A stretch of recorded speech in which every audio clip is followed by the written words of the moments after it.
भगवतो अरहतो सम्मा सम्बुद्धस्य। सर्वप्रथम तथागत बुद्ध को नमन, क्योंकि तथागत बुद्ध ने दुख मुक्ति का मार्ग दिया, जिस पर चलने का प्रयास जारी है। धर्मराजा सम्राट अशोक को नमन, क्योंकि धर्मराजा सम्राट अशोक ने भगवान बुद्ध के धर्म को विश्वव्यापी बनाया। परम पूज्य बाबा साहब डॉक्टर अम्बेडकर को नमन, क्योंकि बाबा साहब डॉक्टर अम्बेडकर ने इस भारतवर्ष को दुनिया का सबसे सुंदर संविधान और उतना ही सुंदर बौद्ध धर्म महान दिया। नमन उन सभी संतों, गुरुओं, महापुरुषों को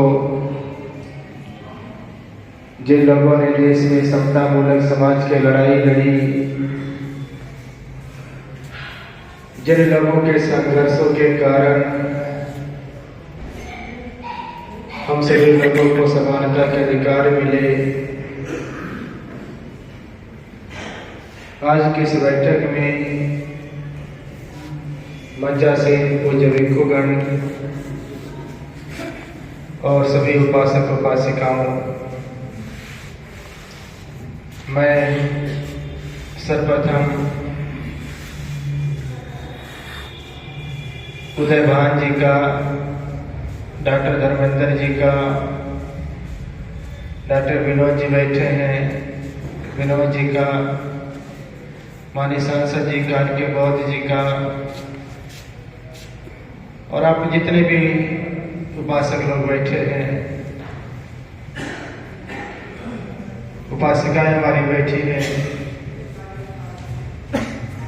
सभी लोगों का आभार ज्ञापित करता हूं इस बैठक के लिए। आप जानते हैं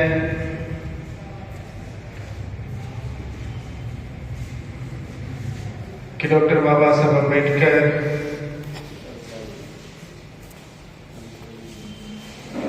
बुद्धमय भारत का सपना देखे थे। मैं बाबा साहब के बुद्धमय भारत की परिकल्पना एक संस्मरण के साथ शुरू करना चाहता हूं। 1954 में बर्मा में विश्व बौद्ध सम्मेलन हो रहा था। उस विश्व बौद्ध सम्मेलन में सम्मिलित होने के लिए पूरे दुनिया में जितने भी बौद्ध राष्ट्र हैं, उनके प्रधानमंत्री गए हुए थे, राष्ट्रपति गए हुए थे। दुनिया के बहुत सारे विद्वान गए हुए थे। भारत से भी भारत के तत्कालीन प्रधानमंत्री पंडित जवाहरलाल नेहरू जी गए हुए थे। उनका मंत्रिमंडल गया हुआ था। बाबा साहब डॉक्टर अम्बेडकर गए हुए थे। देश के बहुत सारे विद्वान भिक्षु लोग गए हुए थे। जब सम्मेलन शुरू हुआ, अन्य देशों के प्रधानमंत्री और राष्ट्रपति बोलने लगे। सब लोग नेहरू जी को देख करके, बाबा साहब को देख करके एक दुख व्यक्त कर रहे थे। वो लोग कहते थे कि देखिए, जिस देश में बुद्ध ने जन्म लिया, उस देश के लोग बुद्ध को भूल गए। वो लोग कहते थे कि देखिए, जिस देश में भगवान बुद्ध ने बौद्ध धर्म दिया, उसी देश के लोग भगवान बुद्ध के धर्म को भूल गए। वह लोग कह रहे थे कि देखिए, जिस देश में भगवान बुद्ध ने बोधि वृक्ष लगाया, उसी देश में बोधि वृक्ष सूख गया। वो लोग शिकायत कर रहे थे डॉक्टर बाबा साहब अम्बेडकर से, नेहरू जी से और भारत के जो लोग भी गए हुए थे, कह रहे थे कि आप लोगों ने बचाया नहीं।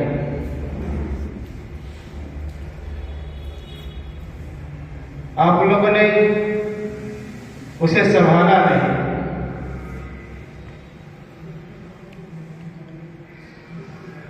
उन वक्ताओं के बोलने का प्रभाव पंडित नेहरू जी पर नहीं पड़ा, लेकिन डॉक्टर बाबा साहब अम्बेडकर पे पड़ गया। जब डॉक्टर बाबा साहब अम्बेडकर बोलने के लिए खड़ा हुए तो उन्होंने पूरी दुनिया के सामने कहा कि मैं ऐसा मानता हूं, हमारे देश में भगवान बुद्ध ने जन्म लिया और हम लोग भगवान बुद्ध को भूल गए। बाबा साहब ने कहा कि बड़े दुख के साथ यह भी कहना पड़ता है कि हमारे देश में भगवान बुद्ध ने बौद्ध धर्म दिया और हम लोग बौद्ध धर्म को भी भूल गए। बाबा साहब ने कहा मैं भी मानता हूं कि भगवान बुद्ध ने जो बौद्ध वृक्ष लगाया था वह भारत से सूख रहा है। बाबा साहब ने कहा कि लेकिन संतोष की बात यह है कि वह बौद्ध वृक्ष अभी पूरी तरीके से सूखा नहीं। कहा कि उसके पत्ते सूख गए हैं, उसकी टहनियां सूख गई है, लेकिन उसकी जड़ अभी हरी भरी है। बाबा साहब ने कहा कि अगर उस पर पानी डाला जाए तो बौद्ध वृक्ष पुनः हरा भरा हो जाएगा, और अगर बौद्ध वृक्ष हरा भरा हो गया तो उसके टहनियां भी हरी भरी हो जाएंगी, फिर नए नए पत्ते आ जाएंगे। जब नए पत्ते आ जाएंगे फिर वो छाया देने का काम भी करेगा। बाबा साहब ने कहा कि मैं पूरी दुनिया के सामने संकल्प ले रहा हूं। बाबा साहब ने कहा कि मैं पूरी दुनिया के सामने विश्वास दिला रहा हूं। बाबा साहब ने कहा कि मैं प्रतिज्ञा ले रहा हूं, भारत वापस जाऊंगा अपने लाखों अनुयायियों के साथ। भारत में बुद्ध धर्म का जो वृक्ष सूख रहा है उस पर पानी डालूंगा, उसे हरा भरा करूंगा। डॉक्टर बाबा साहब अम्बेडकर वापस आए 14 अक्टूबर 1956 को, 54 के बाद 56 को, अपने 5 और 10 लाख अनुयायियों के साथ, 5 से 10 लाख अनुयायियों के साथ बुद्ध धर्म की दीक्षा लेकर के भारत में बुद्ध धर्म का जो वृक्ष सूख रहा था उसे हरा भरा किया। उस समय के एक संस्मरण याद आता है। पासबुक खरीदो ले ले, बस दे दो, हम तब बात करें। महापंडित राहुल संस्कृतानंद जी घर जो ही बगल के जिले के आजमगढ़ के रहने वाले, उनका जापान में कोई कार्यक्रम लगा था, जापान जा रहे थे। हाँ, काठमांडू के एयरपोर्ट पर थे। उनको पत्रकारों ने घेर लिया, उनसे प्रश्न किया। कहा कि राहुल जी, बाबा साहब अम्बेडकर के धम्म दीक्षा की गूंज पूरी दुनिया में सुनाई दे रही है। कहा जो लोग बुद्ध धर्म के लिए कार्य कर रहे थे उनके खुशी का ठिकाना नहीं रहा है।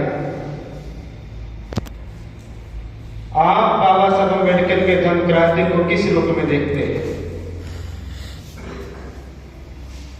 उन पत्रकारों को जवाब देते हुए महापंडित राहुल संस्कृतानंद ने कहा,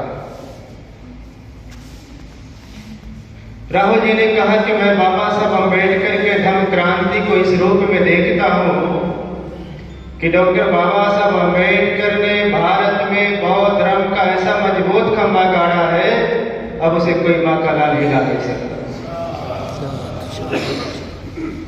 डॉक्टर बाबा साहब अम्बेडकर जब दीक्षा ले रहे थे तो बाबा साहब ने कहा कि अगर ये जीवन बचा तो बहुत कुछ दिनों के अंदर ही, बहुत थोड़े दिनों में ही इसको बौद्ध मैं करूंगा। बाबा साहब डॉक्टर अम्बेडकर ने कहा कि बचा हुआ पूरा जीवन बौद्ध धर्म के प्रचार प्रसार में लगाऊंगा। बाबा साहब दीक्षा लिए और दीक्षा लेने के बाद बाबा साहब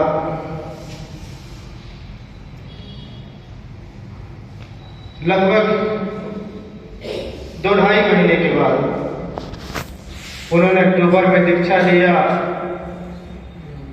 और दिसंबर में, नवंबर आया, दिसंबर में बाबा साहब हमारे बीच से चले गए। बाबा साहब को पर्याप्त समय नहीं मिल पाया,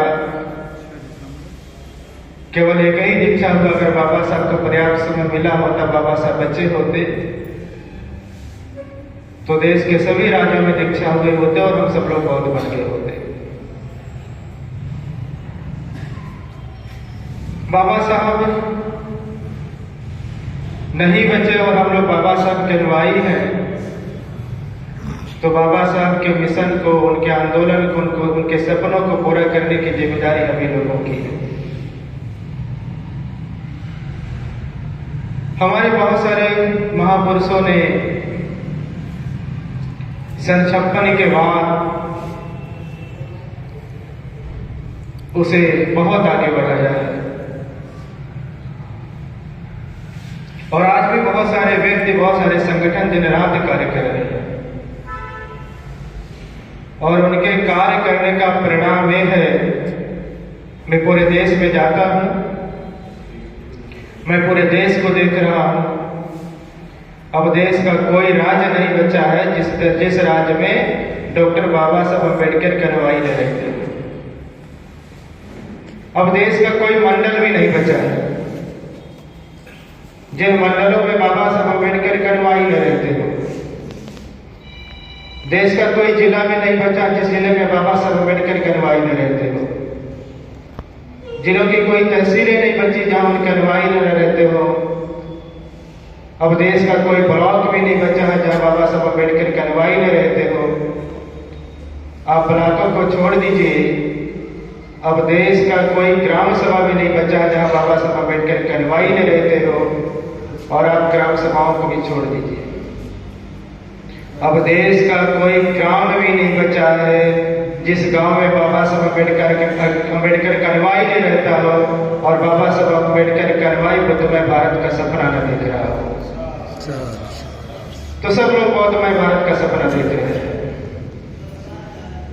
बाबा साहब अम्बेडकर का अनुयायी होने के नाते बाबा साहब अम्बेडकर के सपनों को पूरा करने का हम लोगों ने भी बेड़ा उठा रखा है।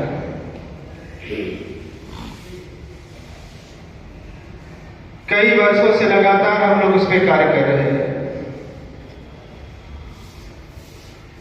अभी 3-4 सालों से हम लोगों ने उस गति को और तेज किया हुआ है और जमीनी स्तर पे काम शुरू किया है और जन जागरण का कार्य बहुत तेज किया हुआ है। उसी उद्देश्य से हम लोग 3 साल पहले सारनाथ से कुशीनगर की, सारनाथ से श्रावस्ती की पदयात्रा कर रहे थे और 70-80 भिक्षुओं के साथ कर रहे थे और वो पदयात्रा सारनाथ से निकली थी, आजमगढ़, अम्बेडकर नगर, बस्ती, सिद्धार्थ नगर, बलरामपुर होकर के श्रावस्ती गई थी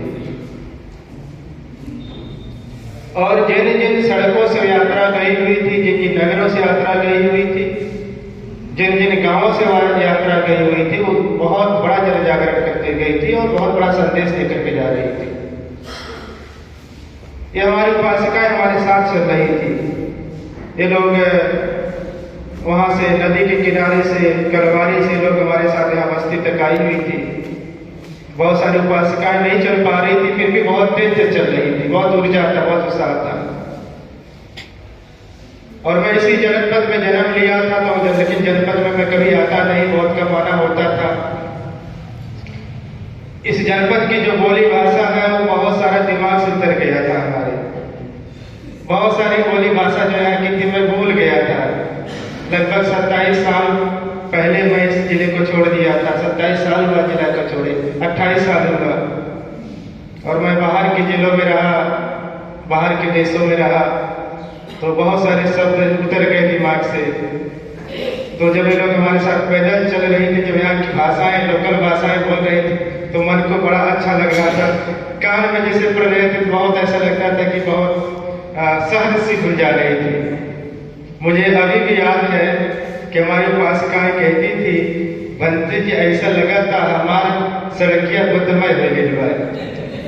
तो शायद हम और बेहतर नहीं बोल पा रहे हैं जिस शब्दों में आप लोग बोल रहे थे कि हमारे गंगा बुद्धमय भैलबा, हमारे जिलवा बुद्धमय भैलबा। तो ऐसा लगता था कि सब लोगों को कि बुद्धमय भारत इन प्रयासों से बन सकता है। तो हम लोग बहुत सारा जन जागरण जिलों में हुआ। फिर हम लोग श्रावस्ती गए तो बहुत सारे जिले, हम लोग लुम्बिनी गए तो बहुत सारे जिले पड़े। श्रावस्ती की यात्रा में बस्ती पड़ा हुआ था और सिद्धार्थ नगर पड़ा हुआ था। जब हम लोग लुम्बिनी जा रहे तो संत कबीर नगर पड़ा, फिर सिद्धार्थ नगर पड़ा। तो आपके पूरे मंडल को हम लोगों ने इस यात्रा में शामिल कर लिया था। फिर इस बार हम लोग कुशीनगर गए। पूर्व का आधा, लगभग पूर्वांचल के आधे जिले हम लोगों ने कवर कर डाले। आधे जिलों में हमारी पद यात्राएं हुई और को जन जागरण हुई। बाबा साहब अम्बेडकर के सपनों का भारत बनाने के लिए जो मैंने रणनीति बनाई है, हमारे यात्रा के 3 रंग हैं। अभी कोई उपासक बोल रहे थे कि जो है बौद्धों का प्रमाण पत्र या कुछ इस तरह से सरकारी उसमें आ जाए, सब वो लोग बोल रहे थे। मैं बहुत ज्यादा तो नहीं उस पर कुछ बोलना चाहता हूँ। मैं इतना ही बोलना चाहता हूँ कि अभी हमारी लड़ाई पहचान की है। अभी हम लड़ाई आइडेंटिटी की लड़ रहे हैं, पहचान की लड़ाई लड़ रहे हैं। और हम खुद से पहचान करा रहे हैं, बाबा साहब अम्बेडकर से पहचान करा रहे हैं। अभी हम